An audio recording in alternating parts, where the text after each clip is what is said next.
Welcome, everyone. Thank you so much for joining us today. If you feel comfortable doing so, I know that our ITA events, normally you mostly see my face, but this event we're really excited to connect directly with our community. So for everyone who feels comfortable doing so, we highly encourage you to go ahead and turn on your camera. So welcome to everyone who is joining us. If you could type into the chat where you're coming from. One other thing that we're also having our attendees do is just click in the upper right-hand corner of where you see your video. You can click to rename yourself and go ahead and add in the destination where you're joining us from into your name as well. We have someone from Buffalo, someone from DC, Dallas, Texas, Morgantown, Chicago, Boston. Welcome. Germany, LA, Finland, LA. I will say I love having these events and having so many people tune in from all around the world. In a pre-pandemic world, of course, we had in-person events, and nothing can replace being able to connect with with others on a face-to-face basis. But of course, in a digital era, it's pretty special to be able to be sitting here in New York City and have someone we have Beacon, Switzerland, Borneo, Miami, Jakarta. So it's really, really cool to be able to bring together so many faces from around the world, especially in a time when we can't travel right now. Perfect. So if you are just joining us, as a quick reminder for everyone, this event, of course, normally you come into our Impact Travel Alliance events and you see my face and our speaker for whoever we're chatting with. And we've had local chapter events host panels and everything as well. This is our first event where we're able to see all of your faces as well. And so if you have not done so already, I encourage you to go ahead and turn your camera on. Our event today is all about the power of empathy and human connection, and being able to turn our camera on and to see one another's faces is a great way to be able to do that. In addition to that, if you could go over to the top right part of your screen and just adjust your name. There's a little blue button with 3 dots in it that you can rename yourself. And if you could go ahead and add your city name in there, that would be great, just so that we can see where everyone is coming from today. So without further ado, I'm going to go ahead and share my screen. Lauren, can you switch it over? It looks like screen sharing is disabled for me. Let's see. Okay. I believe you should be able to share. Awesome.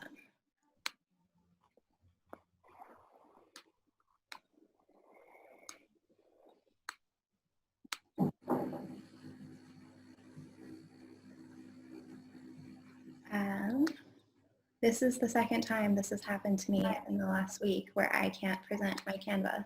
Here we go. So welcome everyone. Today we are talking about reopening destinations. We've been having an ongoing series on the ethics of travel during the pandemic.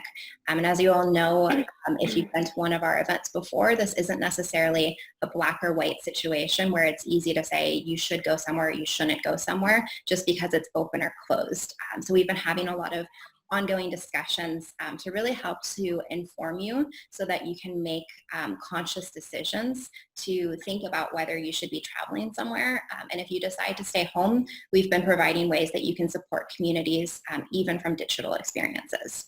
So today, as you know, is all about navigating the human story. And we brought our local chapter leaders together for this. I mean, you'll meet many of them later. And our goal was really to share different perspectives from our local chapter leaders around the world. Before I dive into my presentation, I just wanted to give a quick introduction for Impact Travel Alliance. If you're new to our community, Impact Travel Alliance is a global community, and we're also a 501c3 nonprofit. and our vision is to improve the world through travel.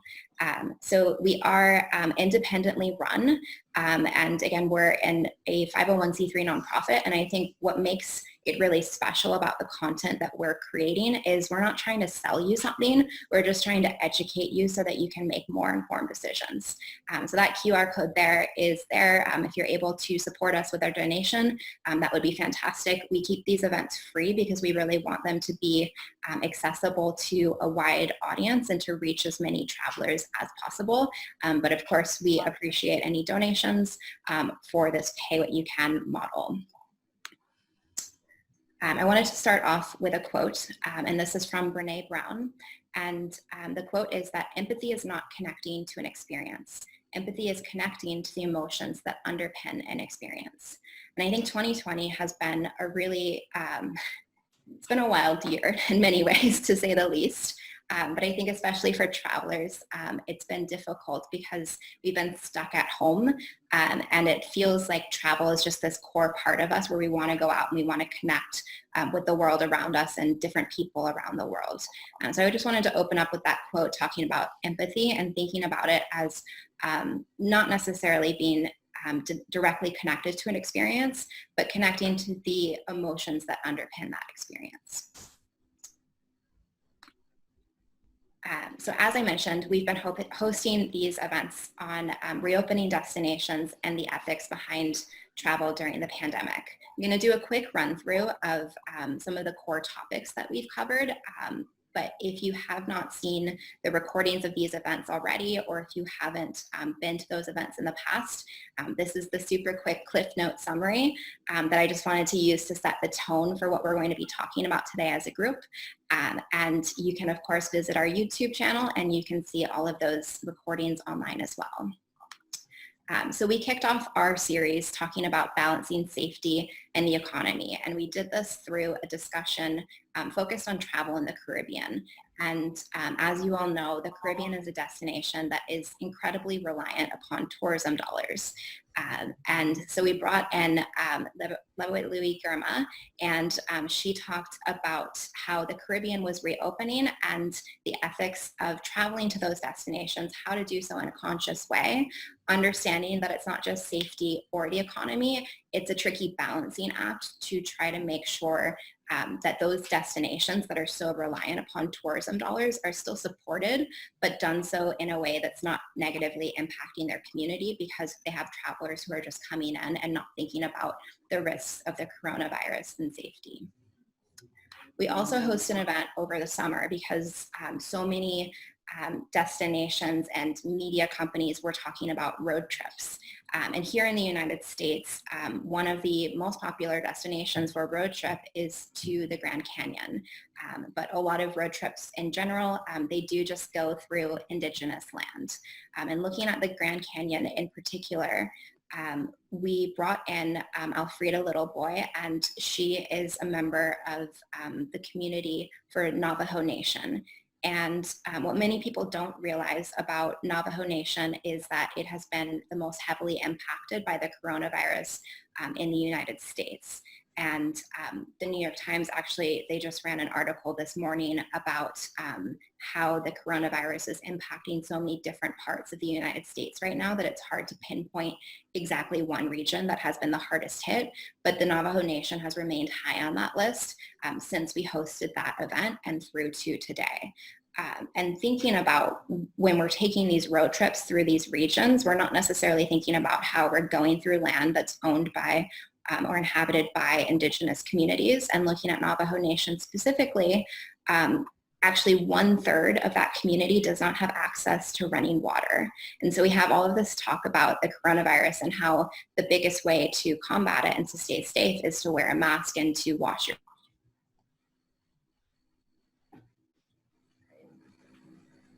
Thanks, Lauren. Sorry, Lauren just muted me. So we have all of this talk about having to wash our hands, and then we're taking road trips into these communities that don't have access to running water.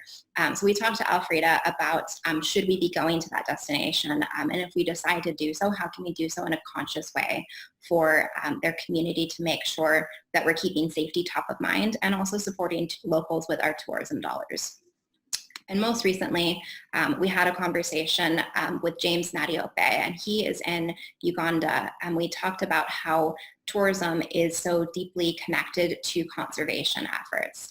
And in the midst of the pandemic, in regions where conservation efforts were once gaining traction, a lot of those conservation efforts have been negatively impacted because of the lack of tourists. And that's from a couple of reasons. One of which is through the lack of visibility from tourists, and one of which is through the lack of income that's coming from tourism dollars. And that has increased to a rise in poaching. And what I think is really important about this conversation in particular is that we tend to, when we think of conservation and poachers, we tend to think of conservation as being good and poachers are bad. But these poachers are actually, they're trying to survive, and this is the way that they're able to take care of their families. And what James really highlighted through his presentation in this talk was discussing how tourism and conservation and economic development are so intrinsically tied together. So I'm sharing, again, just a Cliff Note summary of these different conversations.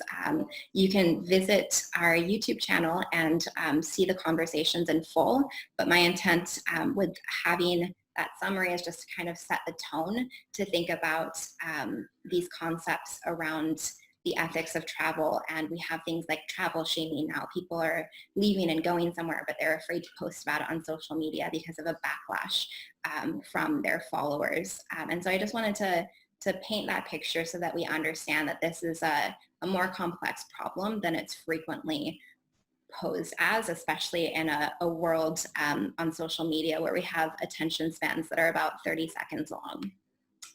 Of course, in the midst of all of this, not only are we trying to inform our travelers to explore more consciously, we're also trying to talk about how we can rebuild the industry in a better way, and do so in a way that allows travelers to advocate for a stronger, more sustainable and resilient tourism industry. So if you look through This Is Sustainable or The New Travel, especially on Twitter, we did host a chat earlier this year about the new travel and how we can advocate for a better industry as travelers ourselves. And we had a tremendous amount of success with that. The chat within 1 hour actually reached 483 million impressions. And that in itself is really testament to the fact that we have so many conscious consumers out there who want to build a better world through travel. So without further ado, I do want to jump into the main portion of our event today, which I'm really, really excited for. And to kick that off, I have a quote from Melinda Gates, and she said that deep human connection is the purpose and the result of a meaningful life. So today, our conversation is focused around human connection and talking directly with one another. The way that it's going to work, and don't worry, you'll be guided through this process, but basically we'll have 3 different breakout sessions. Each of these breakout sessions are led from our local chapter leaders. And one thing that I think is really powerful about Impact Travel Alliance Network is that we're a global community, but we represent a grassroots effort, and we're always trying to put power into the hands of locals and allow them to advocate for how they want their destination seen. So each of these groups, they'll be randomly set up, and Lauren is behind the scenes getting these all up and running and ready to go, but you'll be put into a chat with anywhere between 5 to 8 people, and you'll be able to talk directly with one another. And our local chapter leaders are moderating these discussions. Just to give you a little bit of some quick introductions, we have Jennifer from our Seattle chapter. Here in the United States, Seattle is, of course, the location where the first recorded case of the pandemic, of the coronavirus, was recorded. And so she'll be sharing her perspective about what it's like now almost a year, not a year, but a long time later in 2020. We also have Reef Key from our Jakarta chapter. And we were laughing beforehand within a group amongst us because I think as someone in the United States, we always hear about Bali and we always hear about it from an expat perspective. And I think it's so important to say, here's a local in Indonesia who's being able to share his own perspective. And he was laughing because a lot of people don't realize that Indonesia exists, or that Jakarta is actually part of the same country that, that Bali is in as well. So we have several of our local chapter leaders here. I'm really excited for you all to connect with each of them. Each breakout session will run for about 10 minutes. They're themed by 3 core themes. The first of which is the ethics and feelings of travel right now.